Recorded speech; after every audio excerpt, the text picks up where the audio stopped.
Welcome to episode 77 of Rebels Without a Pod, the show that dares ask the question, a third wish?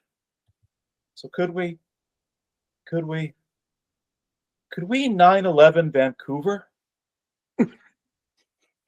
What? Okay, so two people shaking their head, Andy horrified. Andy confused. Andy confused. That got Eric at least. I got a pop-up reducing noise.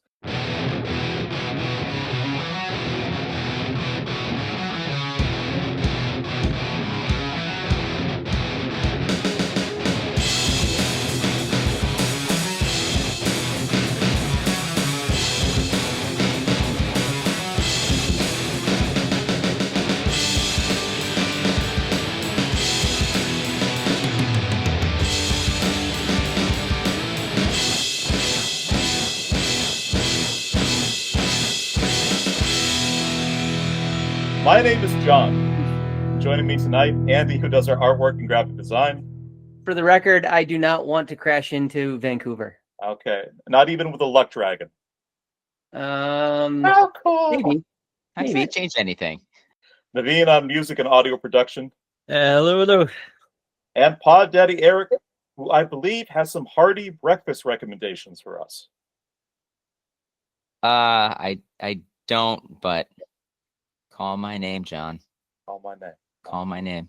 Yeah. Here's the thing. I had to watch this movie over like 2 consecutive nights because I put it on, and in the first 3 minutes, just watching Bastian and his dad. And we talked about this a couple nights ago, but Bastian just being like, son, I know your mom is dead. I know you're really sad, but can you just stop being a pussy about it? And he's doing this whole thing. He's making eye contact with his horribly depressed, mourning son. And all the while, he's making just this blender of raw eggs, right? I watched this and I'm just, well, is this the most horrifying part of the movie? And then we were talking about this a couple nights ago, and you're like, yeah, you know what? Just watch closer. He added some orange juice in there. Oh, yeah. It's an orange Julius. It looks creamy. Just need some protein. Something hit me later on in the movie, though, that I don't know if it trumped that scene, but it was equally horrific. Bastian was just wolfed down an apple, but ate the core and the seeds without hesitation. What's that Chris Kattan thing where he was like the missing link where like Mr. Mango. Mr. Peepers. Not Mango, Mr. Mr. Petersen, that's right. Not Mango. Yeah. Like he was just gonna jump on top of the table like in like a red onesie and just like windmill an apple until non-existence. That scene too, by the way, when Bastian's eating the apple, he also screams the Empress. And I was like, is that an Empress apple? Fuck yeah. There we go. There we go. If you don't pick up on when you're younger and it goes over your head. That's some Kubrick level shit. Like who else was kind of working like that? You look for those Easter eggs when you get older. And then you put them in a blender, have it for breakfast. Put them in a blender, yeah. Tell your son to not mourn. Hey, stop drawing those horses. And he's like, Dad, they're unicorns. Whatever, you queer. Yeah, I know. Can I start calling you Sebastian again? Or is it we gonna stick with Bastian? Dad, it's not a phase. Yeah. Dad, I just don't like swimming, okay? This is me now. All of our content, this and more, currently up on the Rebels Without a Pod YouTube channel. Please remember to like, comment, and subscribe. Tonight, we're concluding our childhood trauma cycle with the apotheosis 80s childhood trauma film, The NeverEnding Story.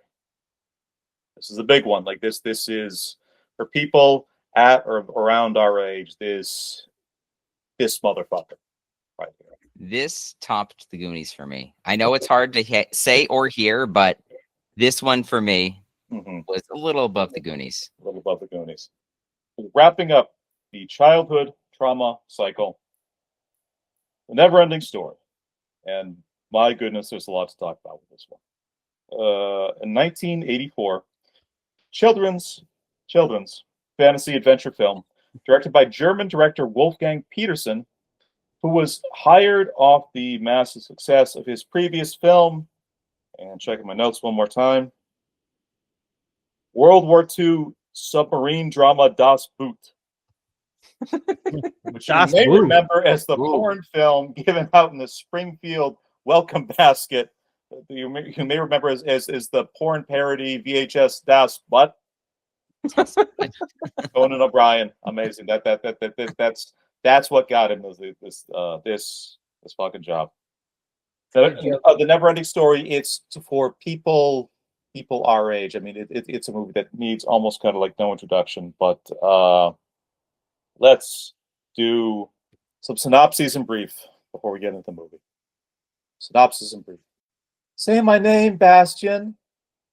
Blah, blah, blah, blah, blah, blah, blah, blah. Synopsis in brief. Say my name, Mumbles. Blah, blah, blah, blah, blah.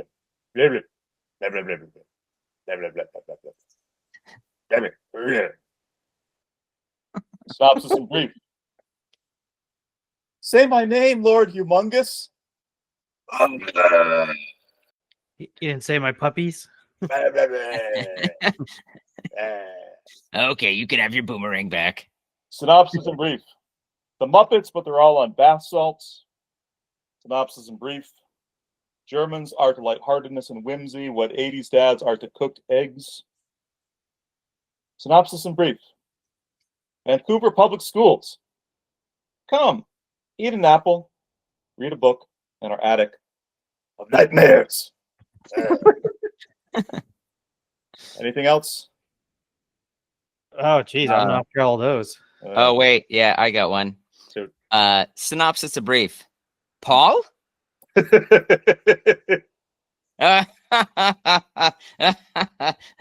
Oh, Jim. It's okay. I don't get those. What? It's okay. They were never meant to get gone. How about this one? Synopsis in brief. These big, strong hands from jerking off. Oh, man, I can't imagine how rough that would More be. the right than the left. Eric with the Cry Wilderness reference that nobody even that was on the show would remember. Hold on. Paul, is that you? I've screamed at 3 different boarding schools. Synopsis in brief. Anybody else? All right. Synopsis in brief. Atreyu, get back in the truck. Get back in the truck, Atreyu. All right. This one it might be a little dark, but we'll see what happens. So, synopsis in brief. What's the difference between Bastian's dad and a dad that's just going to get some milk or cigarettes? I don't know either. Whoa. Yikes. All right. Yeah. 84 was a different era. Dark. It was. Anyone else, Andy? So I was going to say synopsis in brief, who eats the core of an apple, but Eric kind of stole my thunder earlier on that one. It's how Naveen got to the basket case joke early in that episode. Yeah. Yeah. Is he a nutcase? Yeah. Synopsis in brief. That Sphinx has some tig old bitties. Yeah. Synopsis in brief. The Oracle is just beyond those huge, luscious tits. And it got a PG rating for that nudity. Wait. Synopsis Wasn't in brief. PG-13. Synopsis in brief. I wish they came in blue. Yes. Sweet. You're turning violet. Literally texted me. Like, and this is an honest to God conversation we had on the chat like a few days ago. But he's like, I don't get why it got a PG rating for nudity. He's like, there's naked statues. I'm like, yeah, there's naked statues. But and the V goes, but that's art.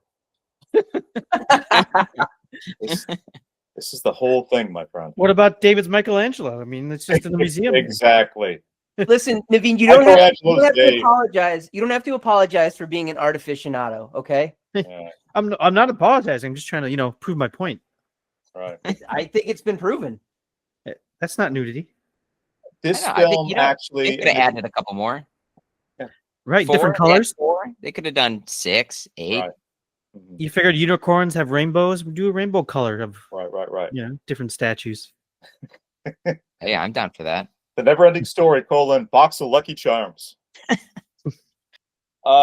This film stars Noah Hathaway, Barrett Oliver, Tammy Stronach, and Alan Oppenheimer, third cousin to Robert Oppenheimer, also best known for performing Skeletor in multiple voice roles.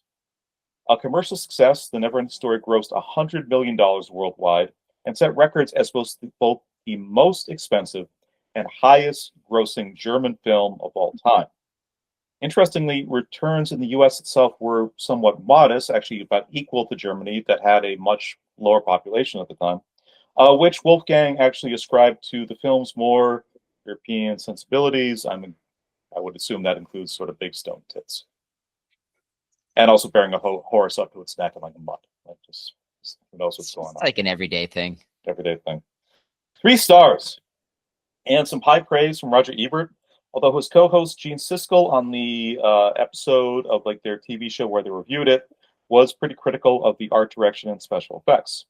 The film received 2 sequels, a commercially successful but less well-regarded Part 2 in 1989, a film that actually covered the second half of the German book that this movie was based on. More on that like in a little bit. Also starring who? Who's it star?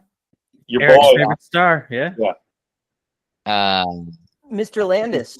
Yeah, he's one of the ladybugs, right? That's true. Yeah, He's also a friends sidekick. with Chuck. It's Good true, yeah. sidekick. He's a sidekick for sure. Like dolphins. Mm-hmm. Jonathan Brandis. Jonathan Brandis. My boy. Was he playing the Bastion or the Atreyu role?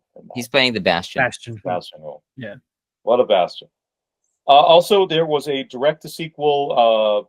There was a direct-to-video part 3 of the film released in 1994, which kind of flopped completely, critically hated, commercially hated, kind of only really known as I think like the first feature that Jack Black actually was like a part of, where he played a young bully named Slip. Slip. Or whatever that's worth. Okay.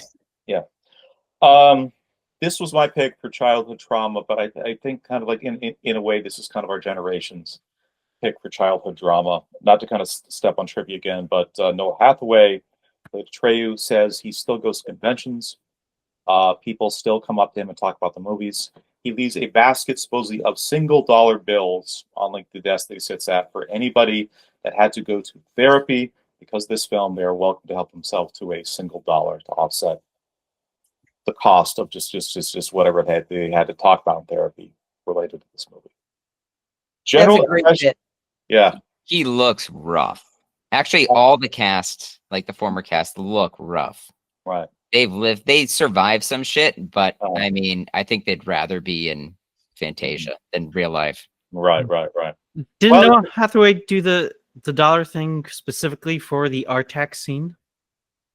Yeah, yes. Yeah. Not necessarily for the movie itself, but The GoFundMe for Artax. Mhm. Artax's family. Mhm. Right. He's left behind a litter of horses. Who's gonna feed them? Salt Lick. Let's do general impressions of this, and I'm curious, particularly for Eric, who has just like a history of these kind of grim, dark, covert horror movie 80s children's films. You've told the story previously on the podcast about how you would just kind of randomly take Return to Oz sleepovers and just make the kids you're visiting hate you. General impressions. Let's start with you, Bud, for this one. This NeverEnding Story. This movie. Everybody knows this movie. It's a fantastic movie. It builds you. It makes you stronger. I would think about this movie all the time when I was a kid. I wanted to watch this movie, not because I hate horses or anything. There's just so much to it. It's just so creative. I mean, and also Gamork, like holy shit. It is great. As an adult, you watch what Gamork does. He just kind of hangs out. Yeah. There's scenes where he's also just running. a face, Is finally. he? But what a face. What a face. Finally. Yeah. But it is just such a movie. And it's one of those things, it's like, once you've seen this movie and you've lived through all this with Atreyu and Sebastian, and then you get called out at the end of the movie for being part of this journey, you feel like you've triumphed. Like you've gone with Atreyu and you survived the nothing. And with Sebastian, you brought back, Fantasia. You recreated it and built it up again. I still don't know. I tried to listen, and it sounds like he said Moonchild is what he called the childlike empress. That's the name of the mother from the book. Itself, but that's also like the original book was in German. She was a hippie. Okay. Yeah, it's just like the original name and the connotations might be very, very different. What's her name? Jenny. Jenny. She's back, folks. The Empress is back. She's like, pick a better name. He's like, Georgina, Francis, beep boop. Yeah. Well, I don't know how to call girls. I'm scared of girls. I'm allergic. Right. When you were a kid, not John, but the other guys, did you want to have your own Auryn? I thought the Auryn was so cool. The Auryn necklace. Yeah. I wanted one of those. I'm like, where do you get those? Yeah, it would have been great merchandising. And I mean, I guess I'll just throw it out there now. I mean, Steven Spielberg has the original one. Does he really? Oh, yeah. Son of a gun. Well, supposedly Noah Hathaway runs a tattoo parlor in LA, and he says people still to this day constantly come in. They want a tattoo from me. They want something from the movie. The Auryn overwhelmingly is the thing that everybody requests. He's like, I've done more of those than I can count. It's a simple thing that you've seen over and over again, but it just looks so cool. And also when it like lights up, like Atreyu loses it in the ocean, and then Falkor sees it and it lights up. I'm like, shit, I want that. Like this medallion that you take off a book that you can wear around your neck that lights up. Just the coolest thing. Right. Atreyu like loses it in the ocean, and like the dad is still there, just kind of drinking some more raw eggs. Just be like, just. So how was this for you? Kind of coming back to it as an adult, did you still enjoy it the same way? Yes, every single time. Really? I think it is a perfect movie. Oh shit! It could be nostalgia, but even as an adult, if I had seen this movie for the first time, I'm sure it just would have hit like all the things that I love about a movie, because it just keeps going, whether it's depressing and awful, or there's like moments of levity where you feel like, okay, he's got a break, it's fine, but you're eventually going to reach the nothing. And how is he going to fight the nothing? Right. And that's the best part about it. He's running like Bastion. Even a hole, as they say, even a hole would be something. Think about it. The whole time he's on a mission to save the dying empress, so he's already on like the clock. He's like, okay, got to figure this one out. He's being chased by Gamork. He's being chased by the nothing. I mean, he lost his horse. Like shit. Is he gonna make it? And he's got that nagging fucking human kid just sitting there, just screaming at the whole time. And he's like, yo, chill out, man. Chill out. This is my story. I got this. He's also like 12? Yeah. Good for you, kid. Good for you. Andy, let's go to you. How was so any history with this movie yourself, and how was watching or rewatching this as an adult? So very little history with this movie, to be completely honest. I had seen it once, maybe twice. Really? Yeah, so I know. I mean, how old? When I saw it? Yeah. Honestly, probably well after. I mean, like I'm talking like high school, maybe college. Like Johnny. You pulled the Johnny. And you hid it from us. Me with the Goonies. Yeah. Wow. He didn't want to get picked on for it. Yeah, I did not.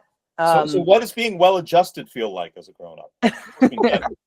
Well, so here's the thing. First of all, the movie I think it hits all of the Sweet all of the spots. all the buttons that you kind of expect Yeah. it to hit.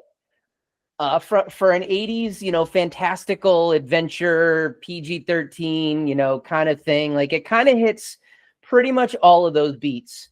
I guess my overall take on it is that it did feel a little disjointed to me, but I could see this if it had been a movie that I had seen when I was younger, I would love this movie. I would absolutely, this would be up there for me with The Goonies and with, Monster Squad and all those other ones that I loved from back then. Having seen it really honestly kind of for the first time as like a semi-adult, it doesn't have the same, I don't know, magic. You came to it late initially, and then that as your baseline, coming back to this thing that you already saw late as an adult again didn't quite hit like the same way. Yeah, I mean, I enjoyed it enough, but I can't, I guess if I want to jump into Andy's boxed lunch, I guess to give you an idea, to me, I think this is a 2-star movie. Mm-hmm. Interesting. Yeah, I think it's a 2-star movie, and maybe I'm being overly harsh. Maybe it's 2.5, but like, I don't know. It just didn't quite get there for me. I'm sorry, Eric. You look really heartbroken by this. This explains your reaction to Return to Oz. This explains it so much.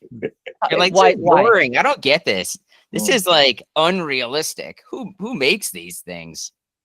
There's no such thing as a gnome king. It's not that it's unrealistic. Look, because I feel like you would have embraced the nothing. You're like, here we go. Let's just end this. Oh, God, you know what? Story.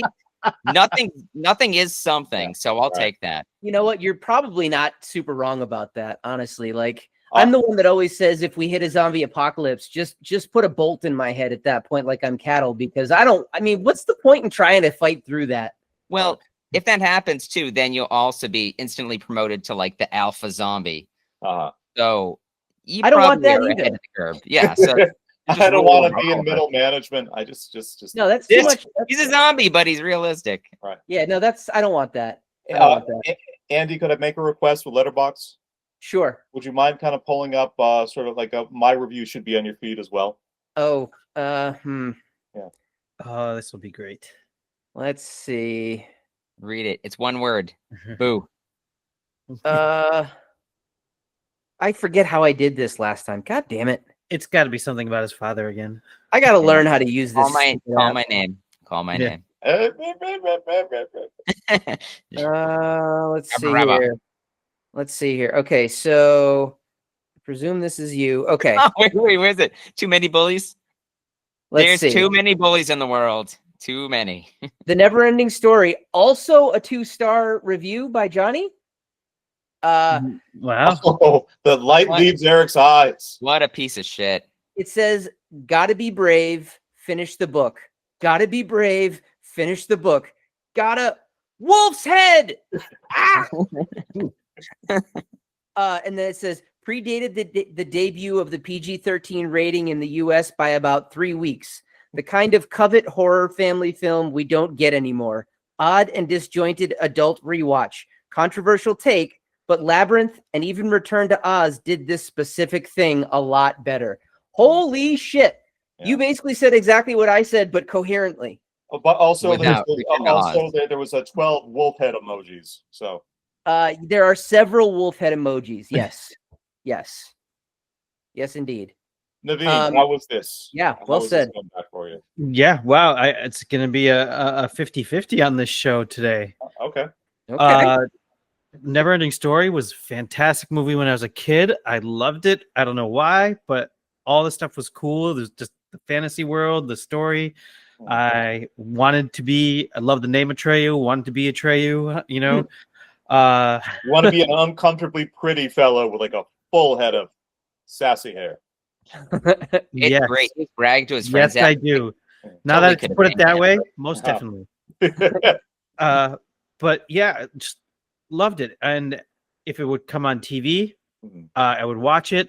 The second one, you know, I was like so excited for the second one, and it was all right. No, You know, don't do this to me. Don't. Nope. I'd still watch it. And I was with you. Yeah. Okay. So okay. I didn't hate it. It wasn't as good, but it's one I would still watch, and you know, still would, you know, it was on the TV, be like, all right, I'll stop on this and I'll watch it. Watching it now as an adult felt the same way. It's a great movie. Maybe disjointed in things, but I mean, there's a lot of things that were disjointed back then that you just like, how do they get from there to there with anything?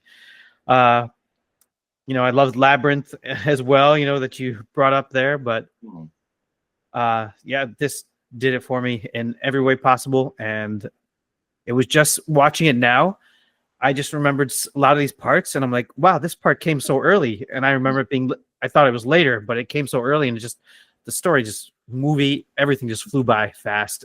Interesting. Loved it. Can you see though, Naveen, can you see though how if you didn't have those nostalgia glasses on, it may not have hit as hard? I could definitely see that. I mean, without a doubt that, you know, you didn't have that imaginative world that you were in when you were a kid, and not knowing what the real world's bringing, then you come watching it when you are jaded by life. Right. Yes. It probably doesn't have that same feel. Yes, definitely. Okay. Definitely. I mean, here's like the thing that it landed on for me. Like I digging through my memory after we talked about this last time, I did recall my father probably bought this home for the first time 1985, and I remember walking into the living room, seeing him watch individual parts, going back in my bedroom, throwing my blanket overhead, waiting for it to stop, and I remember like repeatedly kind of coming out, and the movie would have just kind of moved on to something even kind of crazier and worse. Like a year from there, I remember like a local kid had a birthday party, and there was probably about 20 kids at this party. But instead of playing games or having cake or doing a piñata or any kind of activity at all, the kids' parents made us all sit down very quietly and watch the entirety of the NeverEnding Story, like on what I remember being a very small television. Okay. Best birthday party. Yeah, especially with that opening song. Come on. Yeah. It does not set you up for what it's about to happen afterwards. That opening song is a banger, though. Yeah, You're right. It is. Yeah. They play it in grocery stores on the West Coast. Like very, very cool. Very cool. Okay. He was in Stranger Things. Yeah. Yes. I remember having a bit of a hard time, but something about watching it in broad daylight with 20 other kids made it manageable at least. I thought, oh, that's kind of interesting. And then I didn't come back into the movie until about grad school, 2005, 2006. Rewatching, I'm like, yeah, that was really that was still terrifying. I get why that fucked me up as a kid. I get why that fucked up a lot of kids back in the day. This was an interesting thing going back to now, because when I was younger, there was just obviously the scene with the horse, or the scene anything with the wolf, or even when they're trying to do sort of like fun, fanciful, kind of whimsical scenes with like, oh, look at all these cute characters in this world. The scene with Teeny Weeny and the rock biter, and like the bat everybody seems to think is really stupid for some reason, like right at the start. In a Henson movie, this would have worked. Watching this movie itself, it just makes the movie, I think, kind of weirder, darker, more terrifying. Every time I feel like you see more of this world, it's more like, oh no, this entire thing can die. I would have just like no issue at all. What really kind of hit me this time, and I felt this way watching it as a kid, but I kind of as an adult have like the language to explain it now. When you watch kind of a classic family adventure film, like your Wizard of Oz, your Lord of the Rings, your the Hobbit, or even kind of something kind of real and grounded like the Goonies, like you have a sense of kind of what the world is, what the terrain is, how everything kind of connects to each other. The thing that I think is really, really missing in the NeverEnding Story, and I think that it's a thing that is necessary to kind of make you care about a story like this, is nothing really feels attached to anything else. Like this disjointed thing that Andy has talked about, to me, the film had this sort of dream-like pacing where there's no kind of continuity. You're just kind of going scene to scene to scene to scene of either Atreyu or Bastian getting fucked with. It has like a dream logic. It has like a dream uneasiness to it. When Atreyu is literally floating with Falkor in an asteroid field at the end of the movie, that's the way dreams kind of end up at the end of the day. You're like, okay, well, there's familiar things to what I'm in previously, but how to the fact did I end up kind of right next to Halley's Comet? Place I kind of ended with NeverEnding Stories. I think for something like this to work, you have to kind of give a shit about the world around it and the people in it. I don't think this movie kind of does a good job clarifying what that world is, and it certainly doesn't do a good job the way if this was like a Henson production or even like a Disney production. It doesn't make you give a fuck about these horrifying, disfigured, ghoulish creatures that just kind of like live in like this kind of thing. You're like, yeah, you know what? Just let them all die. And so that's where I landed. And but I will, because I see how agitated Erica's getting right now. I will throw out a thing like this whole thing. I mean what I said. So broken. I mean what I said. Return to Oz is the better version of this because at least you feel there's continuity and cohesiveness, and you kind of, as dark and sad, as weird as everything is, I find you can kind of give a fuck about these characters. Like you can feel some warmth and emotion, kind of familiarity to everything. That I think this movie is way too weird, way too disjointed, and way too 1984. We keep saying German. This was West Germany, technically. It's 5 years after the wall comes down. This thing sort of gets made. So that's where I landed with it. All right. I land with go. You're wrong. I'm dead. Yeah, it's fine. All right. Return to Oz has some charm to it with like the goofy side characters that like Dorothy meets. So you do feel for them. I don't know about the Gnome King still. I feel nothing for him except for fright. Back when he reveals those red ruby slippers. And also goes from like clay to flesh. Right. Very weird choice. That's kind of fun. That's fun in a way. Nothing in this in NeverEnding Story actually sort of feels fun. He's a little kicky. I like NeverEnding Story because I feel as you keep watching it over and over again, you come back to these familiar characters, but you also realize that, like I said before, like time is ticking down. You have your hero. All kids our age, like at that time, all kids that were like around his age were like rooting for him. You're that hero with him going on that journey. Right. And you're like, how much worse can it get? And you're like, oh shit, fucking Mork just missed him as he was picnicking with his horse. Oh shit, his horse just drowned in mud. Just kind of chilling in a meadow, and then his horse is neck deep in mud from sadness. The horse itself is clearly fucking terrified and out of its mind. And then it starts at 11, and somehow he builds even from there. There's a GoFundMe, by the way, for the horse's family, in case you were curious. Litter of horses. But it's just like there's consequences, and this is real, and it feels very adult for kids because probably like at that age, what's one of the things you fear the most? Probably death. So your horse dying, that's huge for a kid.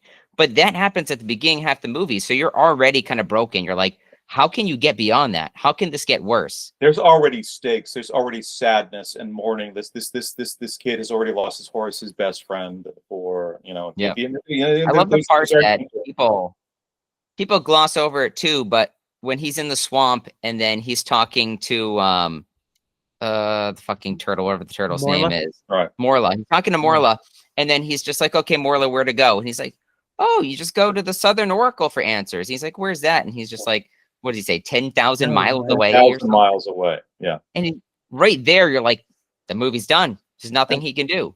Yeah. Like, that's it.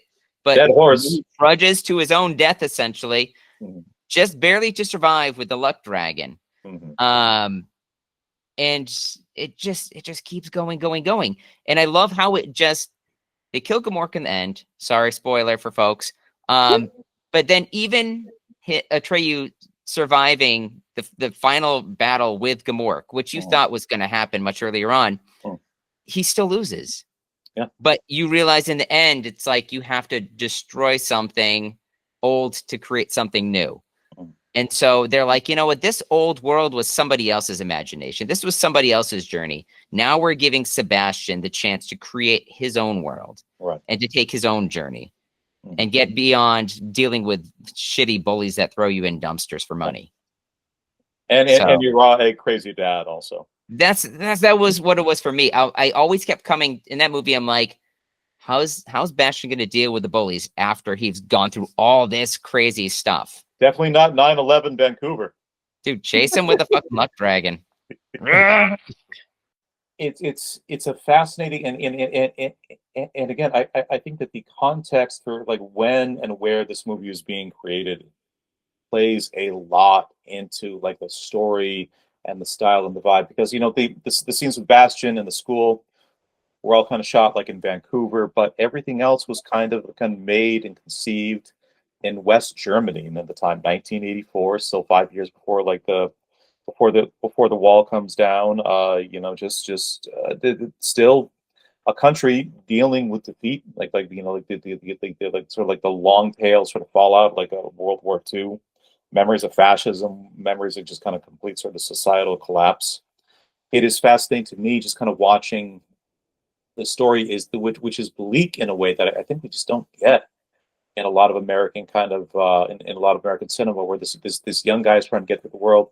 Everything that is not actively trying to kill him is still either completely indifferent to him, like the old turtle, or is incompetent, like the villagers and like the sage that he meets with in the Ivory Tower, like at the end of the movie, other than Falcor and a couple in like the gnomes who seem themselves to have kind of like limited sort of utility things. Everything in the universe is against this kid. I'm shocked you didn't read the book. I read the book. I didn't read all of it, but I read the first half. Okay. The book that this was based off of. And it's 1979's Die Unendliche Geschichte. It's also called Fantastica, I think, instead of Fantasia. I definitely got that perfect on the first time. Yeah. The Scheisen. It's a solid book. It's pretty good. It's just like the movie. I was shocked to find out halfway through that there was another half to it, because I'm like, he's done it. He beat the nothing. Now what? And they're like, okay, Sebastian. Now you're in this world, and you have the power of making wishes. Yeah.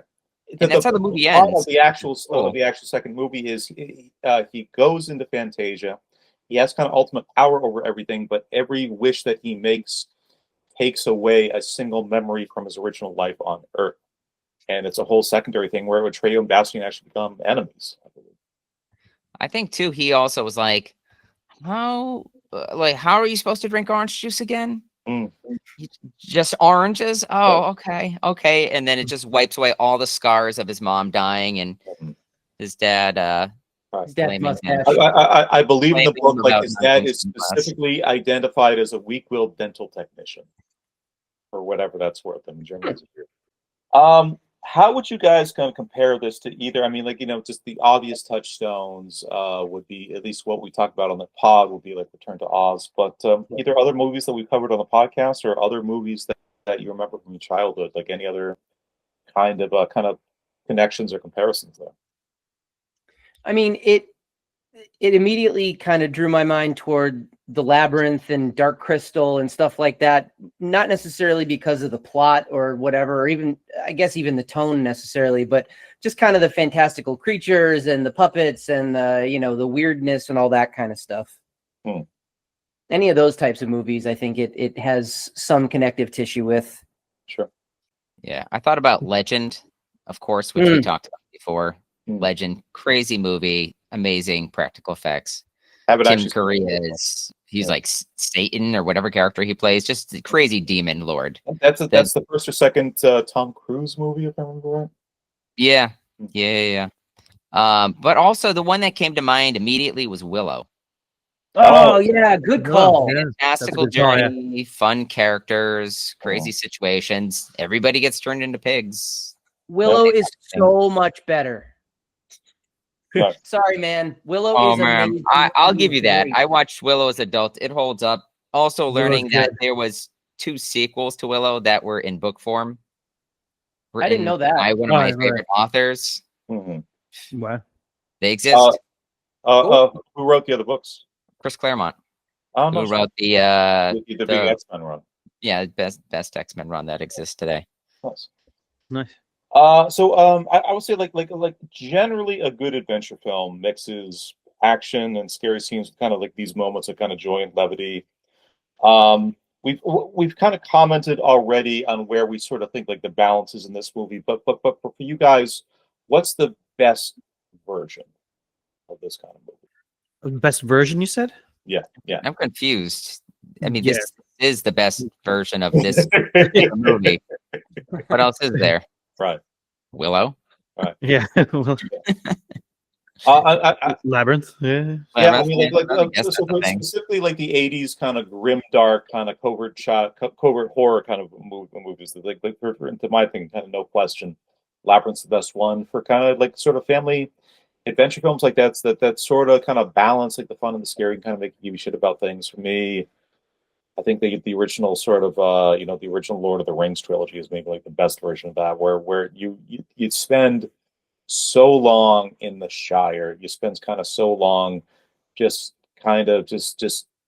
chilling and kind of walking the fields and smoking pipe weed and and you see how these sort of people live and kind of what like a really kind of peaceful life looks like. The darkness, the scariness, the violence of these things sort of, it also has like 3 movies to kind of build up effectively to that, but it is, to my thinking, that's the version in our lifetimes that has done this kind of thing the best. I think Lord of the Rings, though, think about that as a kid coming into that, being like 7 or 8. I feel like that would be a tough watch for them. I mean, there's some scenes they definitely can't watch, but it drags. It's I've too only intense for little kids. Yeah, I've My only kids seen have extended no versions, interest. but yeah, it's just a long movies. I've tried to watch it with like my kids, and they're like, They don't have nothing to do same with thing. it. They're like, what's going on? Who's this old gentleman with the cane and the tall hat? What's he smoking? Why are they just hanging around and having parties the whole time? Is something going to happen? It's like eventually. But Johnny, your point, I guess, is sort of well taken. Like the way that those movies sort of like juxtapose the light with the dark and like the world building that they do, and something you said earlier where like, they really get you invested in the individual characters. Like even the kind of sub characters are given enough time to get fleshed out and become like sympathetic or, whatever, to give you an opinion of them, which is, I think a big part of, for me, what missed with this movie. Right. There was a scene early in NeverEnding Story where all the different races and people of Fantasia are gathered together at the Ivory Tower, and you're just like, look at all these experimental outcasts from the freak tent at the Munich circus, right? It's everything, like just like they see the people gather around. Oh, we need the young child warrior to save us. Everything there is darker and scarier than the fucking cantina scene from like the original Star Wars. It's just, you're looking at these guys, and I personally think, yeah, you know what? If all these fucking monstrosities die, I really don't feel like that invested in them. I like how they're all confused. They're like, I know regular buffaloes, but what's a purple buffalo?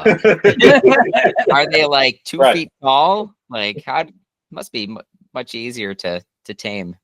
Said by a guy who's a 4-foot, who's like a 12-foot tall head and has 4 sides, and he has a tiny crown on top. I could not imagine such a thing. He's like, you guys hear it? I'm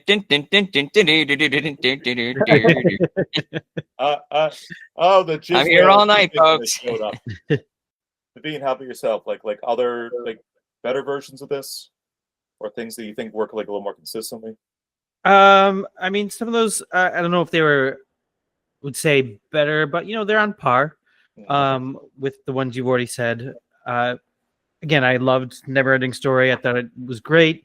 I think the characters you really wanted to get attached to were Bastion and Atreyu, and I did. And I loved it. And of course, it was a darker movie, but at the same time, I guess the whole turtle being allergic to kids was funny. The gnomes bickering and things was hilarious. And did any of you guys this week at any point say to your respective wives, "Get me the winch wench"?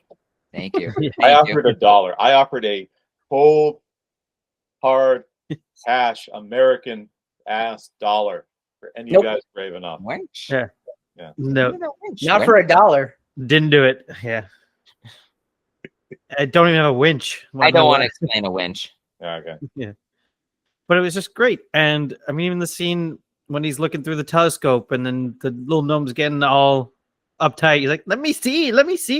Oh, he was jonesing for boobs. You know that. Yeah. I've seen them like a million times, but they're fresh and this time. Those ones are blue. Right. Yeah. And of course, being the kid back then, I wanted a Falcor. So that was the levity I saw in it. Like he met a new friend and it was awesome. And right. I want to see a video of that year when the movie came out and all the kids dressed as Atreyu for Halloween. How many of them were dragging around it just like the head of a horse? Yeah. Behind them on casters. Yeah, they have just that ride-on horse head with a stick sticking out of it. Got the rest one of guy them. has a costume shop with all like unsold shit from the first Godfather movie. He's like, finally. So like we said before, like this is based on the first half of Michael Ende's 1979 kind of German novel.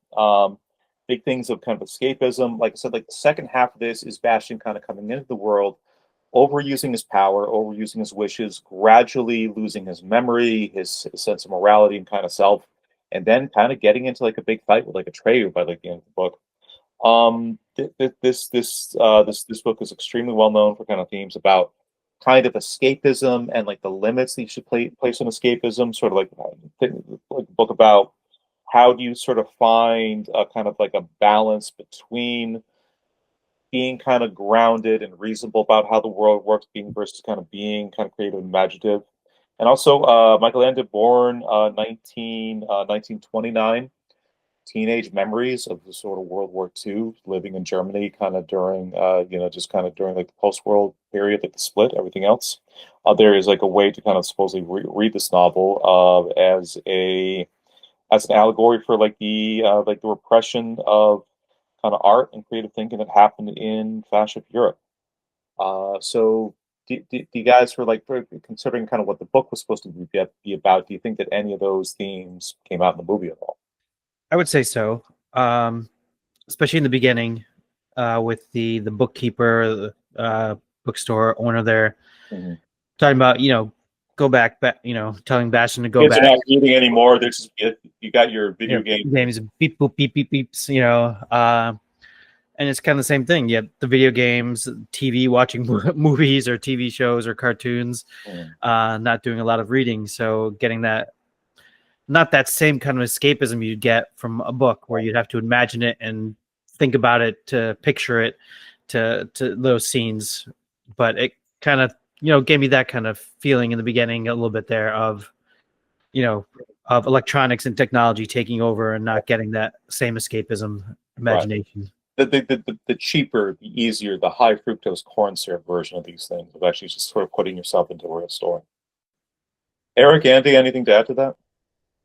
I mean, I think when you frame the question the way that you framed the question, yeah, I guess so. In watching the movie, I didn't really clock it that way. To me, it was more like, how joy and childlike wonder and that innocence can sort of be like stomped out by, sadness or depression or, whatever, dad's mustache, like whatever it is. Like, I just, to me, it was more about sadness. It was more like an allegory for just depression. Like sadness, just everything in your home life is shit. Everything in your school life is shit. He had a math test. He skipped a math test that day. Yeah, he's like, fuck that. I'm going to go read a book in an attic. I was going to say the whole movie was mainly about like, don't let dad win. Yeah. Do not give dad this win. Yeah. Fuck swim class. Unicorns kick ass. He should have slammed the book shut. He should have gone back home and be like, okay. Math's for nerds. I don't want to sound queer or nothing, but unicorns are beautiful. I need get my ass kicked. I need karate lessons. We need to go to therapy, and you need to stop drinking these fucking eggs every morning because the science isn't out yet, but it's obviously shitty for you. I love. He's like, Dad. He's like, the dad's like, he's like, are you reading those fucking books again? Just like your wench mother. God, she ended herself. Dad, I told you don't bring up books again.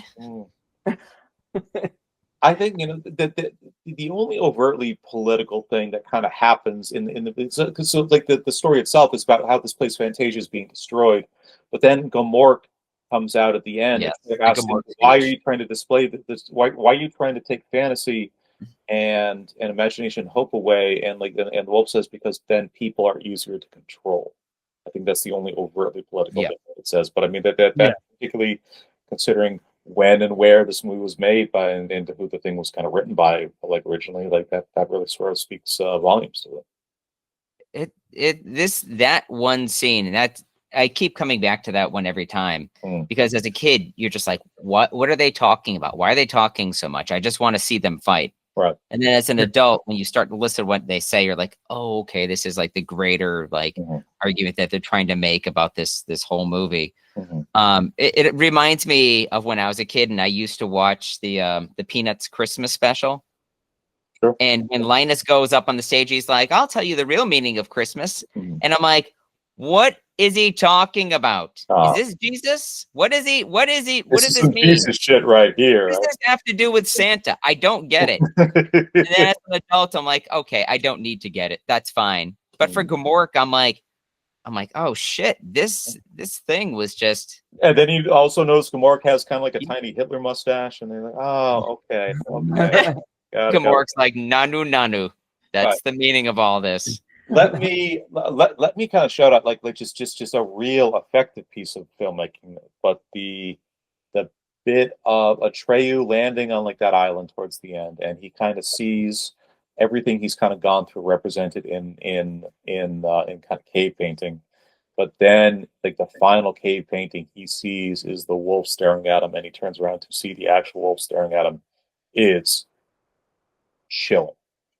It's unquestionably chilling. Yeah. It's good. Yeah, it is good. That's good stuff. Shit's about to go down. That's what the feeling you get. Yeah. Let's kind of wrap it up on this. When was the last time you lost yourself either in a book or any other kind of like really creative work? For me, it happens all the time when I'm drawing. Interesting.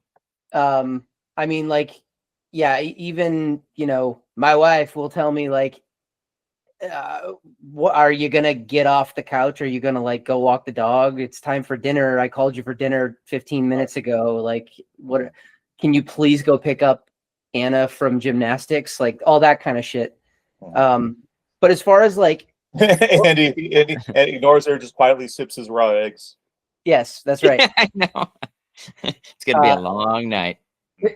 As far as books go, I don't think I've finished a book in a few years now, unfortunately. But it used to happen pretty routinely when, like, when I was reading the new Harry Potter book that came out, or the His Dark Materials trilogy, or that's a great one.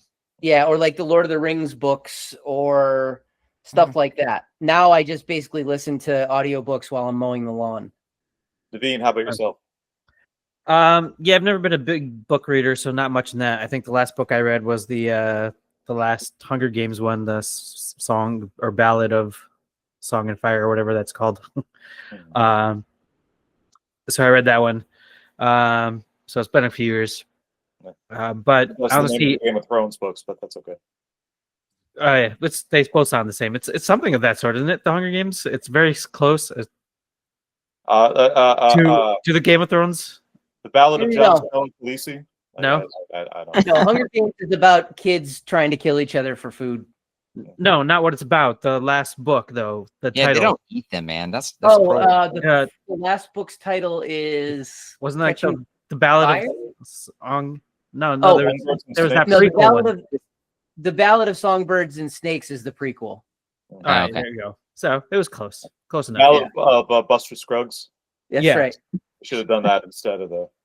But I mean, not to like toot our own horns here, but I think a lot of the creativity that I've been getting lost in is because of this pod. Most recently, Johnny, you had asked me to do the Spanish Flea stuff, and I just got immersed in that and just enjoyed it and loved doing it. It was the melody line was hard for me to get through and get it down really well, but I wanted to, and I would spend time on it. And even it's grown that even before Spanish Flea, it's grown that I've got like snippets of all these different songs and things, little ideas that I've actually like, instead of just playing them and forgetting about them forever, recorded it. So at least I have it to come back to and, try to refine, make better, whichever. And then that's awesome. And that's also, I think if what we're doing here has no other point at the end of the day, like being able to kind of get lost in your own creativity is certainly something to something. Right.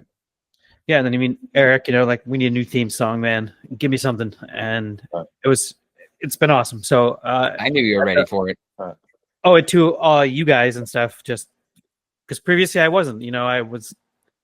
I just go upstairs and watch, TV and things, and it was just getting lost and doing that kind of stuff. So I'm glad I'm, getting back into some of this stuff that I've always wanted to do. Let's go to barring Leonard, the guy our age I know that easily reads the most out of all of us. But Papa, last good book you really got into. Last good book. I don't have a book. I read the book Heart-Shaped Box by Joe Hill recently, and it was decent. I don't think I got too into it, but I thought it was a fun read. I was going to say movie I got into recently, one that we covered on Cunny, In the Mouth of Madness. Yeah. That was one that had me thinking. And then I'm like, this definitely needs a rewatch. So that was a fun one for me. I pick on you for books a lot just because you always bring up that you read the novelizations of movies as a kid, which is just, I never thought I'd hear a human actually say those words. Or the You fact might not that have yet. Honestly. yeah, they have all three Back to the Future books. Mm-hmm.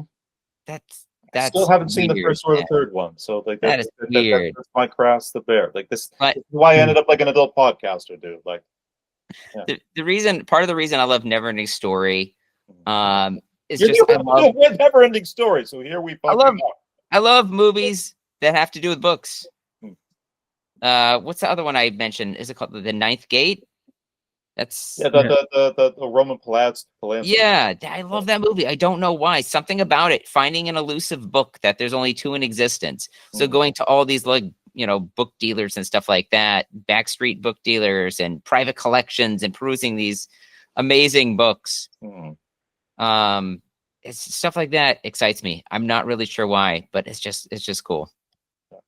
As you get older, I feel like if you do either kind of actively read or just whatever, it's like the music you kind of like are into, or like the sort of film you're into, it is a bit easier kind of in your 40s because you've sort of been around long enough to really be able to recognize, I know what I generally like and kind of generally respond to at the end of the day. I've tried like enough sort of different things that this is what we talked about in the top of the queue cycle a bit, where in your 20s, you're a little more open, you're a little bit more willing to kind of like sort of take in experimental art. But by the time you kind of get to this age, you sort of figured out, yeah, some stuff is for me and some stuff really is not. So just talking about stuff with books, it reminded me of one of my favorite authors when I was in my late 20s, early 30s. You guys probably never heard of him. I used to see his books always on display at Borders and then at Barnes and Nobles. But it's this guy named Walter Mowers. He did, I think they only put out, and he's German, of course. So this explains it. Very dense, heavy books, but a lot of them are about books. And there's one of them called The City of Dreaming Books, which is just an awesome story about an underground labyrinth that is filled with a private collection of books. But the books are scary and they're alive. Oh, really? And yeah, so there's all kinds of different books they introduce where there's ones that you open them up and it's like you just get pulled into the book and you're so absorbed that you can't get out. So you're stuck in like a book coma. Or ones that fly after you with wings and they shoot acid, stuff like that. Nice. It's he does stuff like that. It's pretty cool. Where's that German movie? Yeah. I think you would like this series. It's on Netflix called It's You. Oh, really? You might like is that. it about me or is it about you? Or about Or- this weirdo that just kind of jerks off in the bushes in the West Village. Yeah, and he Does it have enjoys any a boobs in it? lot of books and stuff. Oh, It's really books. about all of us when you think about it. Right. Jerking off and It books. should be called Us. Yeah. Right. Well, how about we didn't bring it up, but a little bit of NeverEnding Story kind of reminded me of slightly because of Bastion kind of being part of the story that he's reading. The Page Master. Yeah. With Macaulay Culkin. With Macaulay Culkin, where he's like reading the book and then he gets drawn into it and then it's animated. Surprisingly a good movie. I don't And think it I've does- ever seen it. yeah, really? It does that thing that John mentions where they pick up books and they're like charming little characters that join Macaulay Culkin on his journey. I feel like there's no consequences in that movie, but it's a good one. There's no consequences in this movie, dude. What do you mean? Everything died. You And didn't then at see the end, Ash's everybody's father back on the in toilet like an hour and a half later. Yeah. Like The Rock Spanker gets killed off. Yeah, Gamork they and all Mindy come gets back. killed off. right. They all come back. No, they don't. No. I don't know about the No. Gamork. Gamork. Yeah. I don't Well, think he maybe got all it. of them work. Shells of their former selves. I see. Okay. He's like, look, I don't beat off anymore. That was like the old me. I'm into novelizations of movies now. Right. Yoke's on you, Dad. For me, lastly, like sort of book I disappeared into, and I wish I could find more books like this or more writers like this, but Dan Simmons' novel The Terror, which is a speculative horror fiction book about these two British Navy ships in the late 1850s that got stuck in the ice trying to find the North Pole. They made an excellent TV series about it, like single season with Jared Harris and Ciarán Hinds, like a few years later. But it was basically it starts with actual historical fact of like these two ships, like the Terror and the Erebus, try to basically find like Northwest Passage, are trying to kind of cross like the northernmost part of Canada. They get stuck. They're kind of never heard from again. This book sort of speculates kind of what happened to like those men in like the last year or so of them kind of being out on the ice in like the northernmost kind of regions of the Yukon Peninsula. And it also adds like a bit of a sci-fi element of their like the ships are being kind of stalked by this Inuit spirit that kind of manifests as like a demon polar bear. The detail, the richness, the research, the imagination, these things. I as most of you guys, as more or less most people like our age, just don't kind of get around to reading as much as I could. But every time I open up this book, I disappear. Yeah, but it's also one of these things that the way this guy kind of writes, the way he kind of researches and sort of thinks about the world, I'm just like, this might not be for anybody, but this is very much kind of definitely my bullshit. So Cool. it can still happen. Yeah, nice. Possibilities out there. And as a quick footnote to kind of build on what Naveen said, like a lot of the time when I'm just kind of out sort of walking, I'll put podcasts on sometimes, and then I'll just sort of pause it to just spend 10, 20 minutes thinking about our own podcast or what we can kind of do or joke about or kind of talk about for like next week. I just listened to this podcast. Yeah. Good on you. I still want to throw it out there. I five to myself. Eric's like, wow, it's like I was actually there. Who's that guy that's so funny and charming? I wish I could see his face. Speaking of artistic expressions and getting lost in them and stuff, Johnny, I know you and I talked about this a little bit when I was out in Vegas the last time. Obviously, a conversation for off the pod, but I still believe that we've got a really terrible, maybe like 30 to 35-minute horror movie in us. I agree. I think all four of us can make that happen. I really do. Maybe. Let's get that thing gestating. I'm right. down. Yeah. I'm down. Let's do it. Let's any trivia or closing thoughts before we wrap up on the NeverEnding Story? Oh yes. Yeah. What do you got? I have the one that everybody should know, but I'm surprised how few people do. Okay.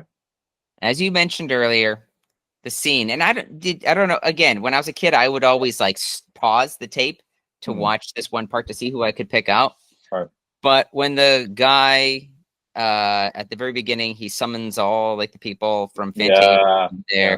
They're all standing and listening to him, and they have like the scene showing from a distance, and everybody's kind of blacked out. There's a ton of maybe not right away recognizable, but recognizable characters if you pause the tape and look closely. Do you guys know about this? I tried. You tried? Yeah. I didn't see it. I couldn't find it. I wonder if that's sort of been digitized out and like later, like nope. I watched this on Blu-ray. Still there? It's still there. Really? They've got Mickey Mouse. They've got Gumby. They've got Yoda. Heard about that one. C-3PO, Chewbacca. I saw C-3PO. I could say it's that one. Yeah, he's there. They've got E.T.'s there. You can see the head. They also have Ewoks. Fucking Ewoks. All of them are there, hanging out at the Ivory Town. A year prior, they still managed to like sneak some Ewoks in there. Yeah, like that whole scene. It's like so much of. They probably picture this as a Star Wars thing. You got to figure they picture this. Oh, this is going to be 9 movies and a TV series. Like it feels like a little bit to me like they set so much stuff up that they could fall back on if this thing really hit. Which it wasn't even like unsuccessful. It was just it made $20 million in West Germany and also made only like the same amount of money, kind of like the States. It did pretty well. It kind of turned a profit, but I think they kind of had in their heads, oh, this is going to be like world changing when it comes out. Yeah, it's also like they're like, this is for kids. This is a kids movie. What do kids like? Right. Star Wars is big at the time. E.T. is big at the time. Right. Gumby. I mean, you guys maybe or maybe didn't watch it. I used to rent those tapes all the time as a kid and watch them. Yeah. I'm Gumby, damn it. I used to watch those tapes all the time. Best of Eddie Murphy. Holy shit. Yeah. Yeah. Anything else, or should we wrap up the cycle? Yeah, I already mentioned about Steven Spielberg having the Auryn. Yeah, and I had that Yoda and Mickey Mouse one as well, but tried looking to find it, but they're there. Wow. They actually, you can find the picture online somebody has where they just circled them all so you can see. Nice. Yeah, Andy actually just sent it in the chat. Did he? Yeah. Yeah. That was my Where's Waldo's kid. Oh, there it is. It's like the medium length shot. If you just kind of squint a little bit. Okay, I got it. It's really hard to see it in that picture. Very funny though. The question is, how many of them have their dicks in their hands? All of them. They're like, show me the Empress. Yeah. They're being cut that up. That's unfortunate.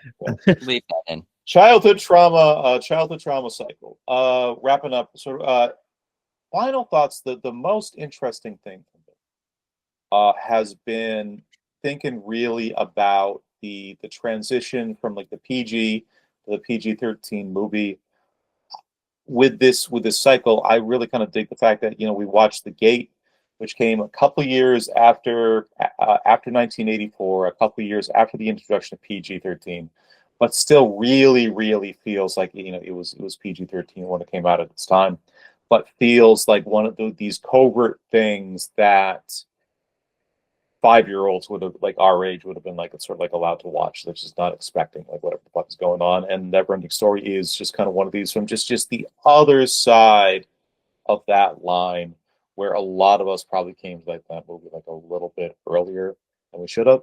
And I just thought that was just really super fucking interesting. And compounding that is just the three of you as dads, for all these conversations that we've had.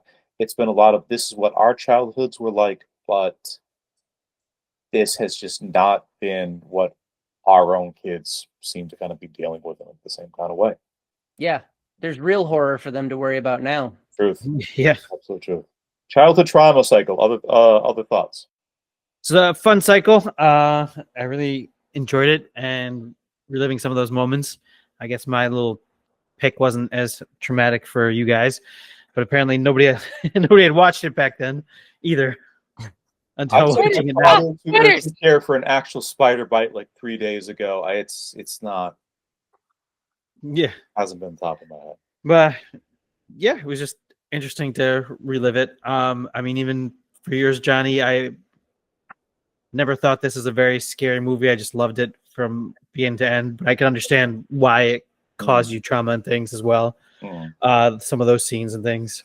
So it's just interesting, those kinds of perspectives. You know, again, you grew up on the farm, so arachnophobia was like, I watched it, you know, NeverEnding Story. That was like, wasn't a childhood trauma, but you know, just the different perspective you can get on movies. It's just one of these things that like different things hit kind of at different times, and also kind of just some things just bounce off of people. Other things just kind of really get into under motherfuckers' skins at the end of the day. I just want to say I'm proud of you guys for all coming back and facing your fears.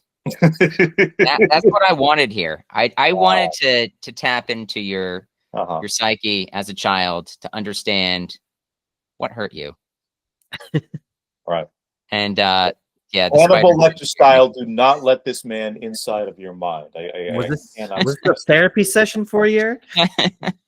You remember how Ron came about again? Like he found in the woods, the Forbidden Forest, like the giant spider.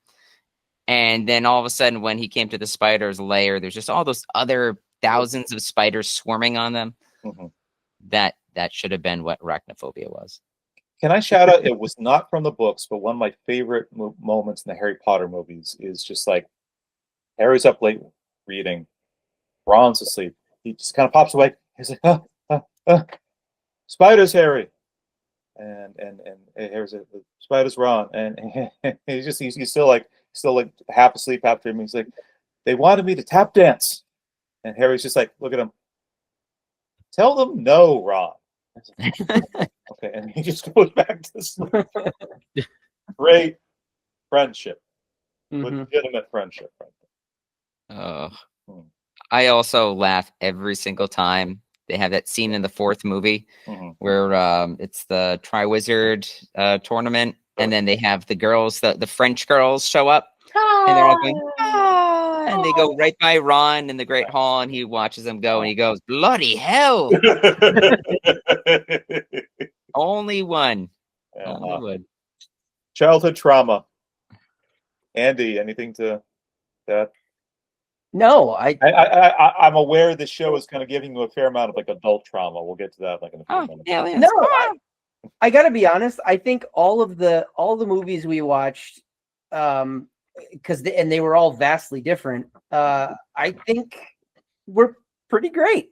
I enjoyed all of them. I mean, to an extent. I wouldn't say they were all good necessarily, but they were great. A lot of them. So enjoyable. Good times. I think we haven't broke him yet. Oh, there we go.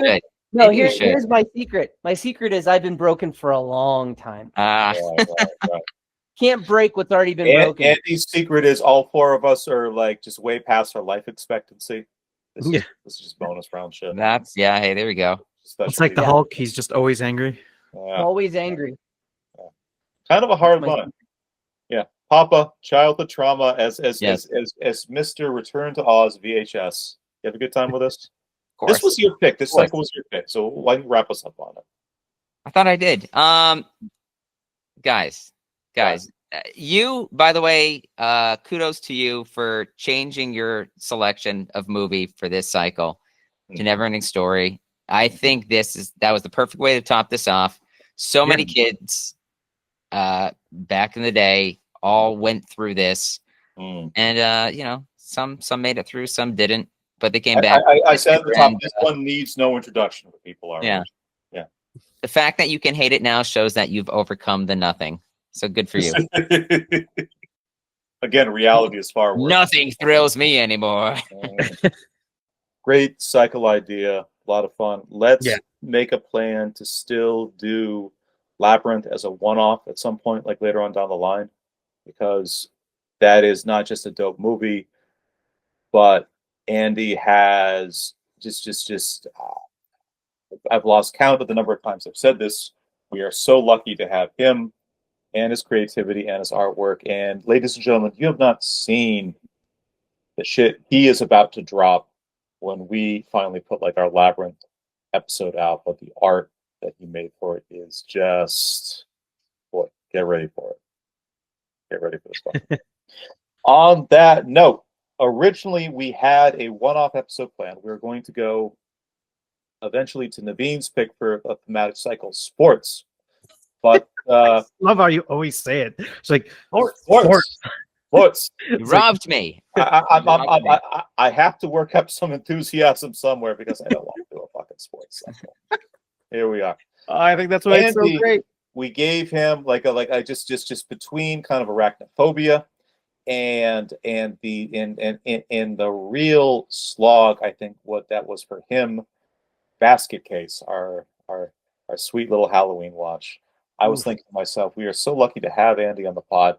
But his tastes just are like a little bit. We put him through a lot. What he did with Frankenhooker, yeah, I didn't think it was possible to come up with like the best version of art. It has been my wallpaper for months since he put like the holy shit. Right. Did two of them. Two of them. Two of them. There's one though that is just so good. It's so good. It would. I feel like that movie. Not a lot of people knew about how good it was, and if you had that selling it, just everybody was seeing it by now. That should have been its Jaws poster at the time. But it crossed my mind because just Eric, Naveen, and myself, we have like a bit more kind of inclination towards sick fuckery. Let's give Andy like a little bit of a breather, and we're going to do a one-up episode called "We Love You, Andy, and We Hate to See You Stressed Out."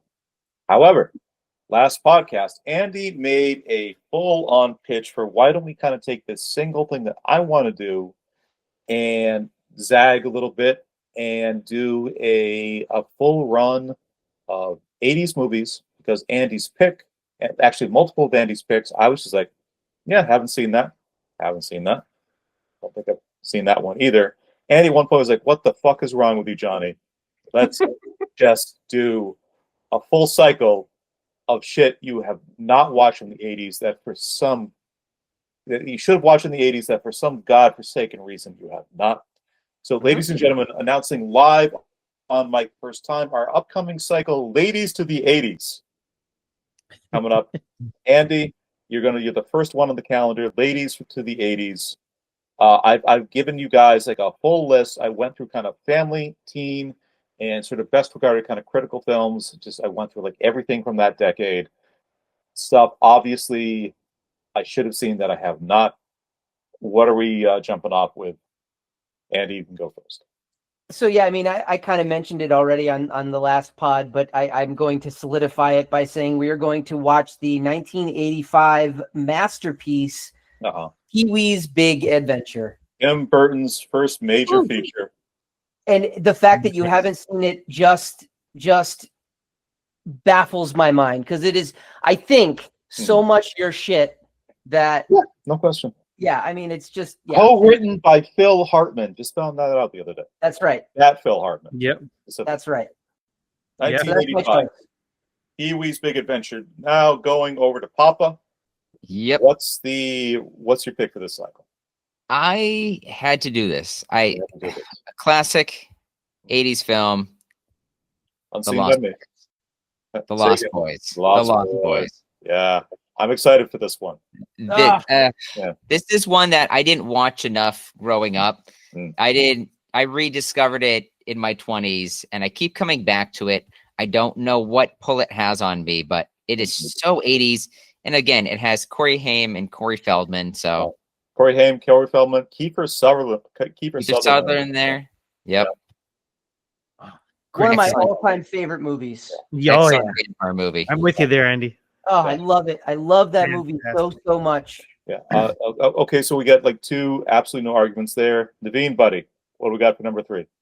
Oh, this is a hard one. It's like part of me wants to do Back to the Future because that is just a huge, good classic. That may be the strangest of the bunch for like my absence. It might be.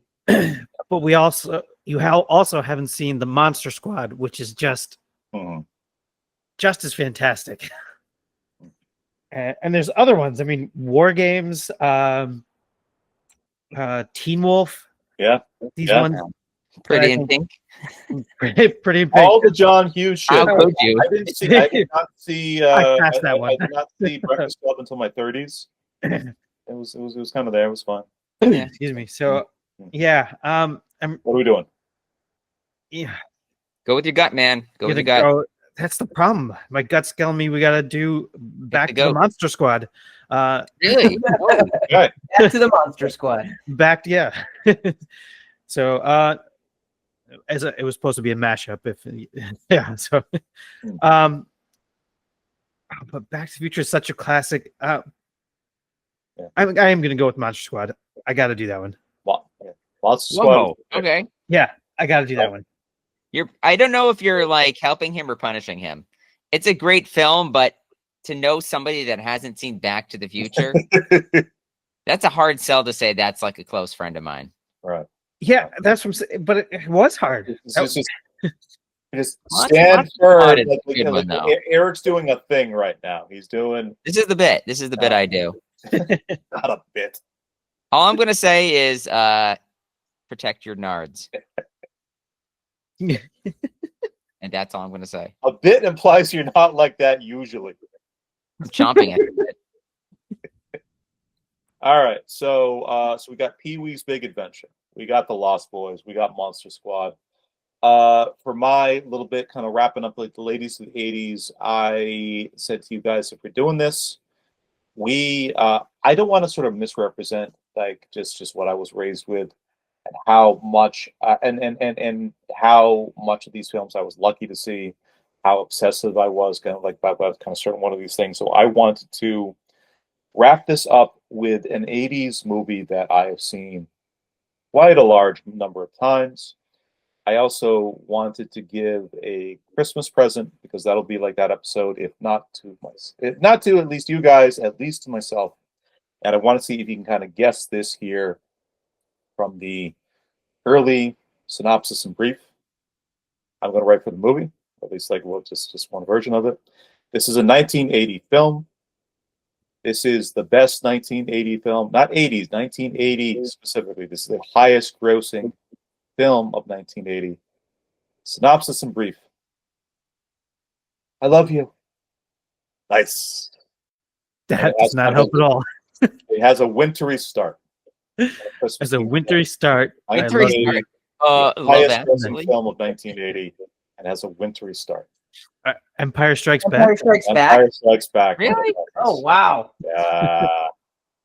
Okay. Yeah. I got it now. I got it. Merry Christmas and happy birthday to my own damn self. Yeah.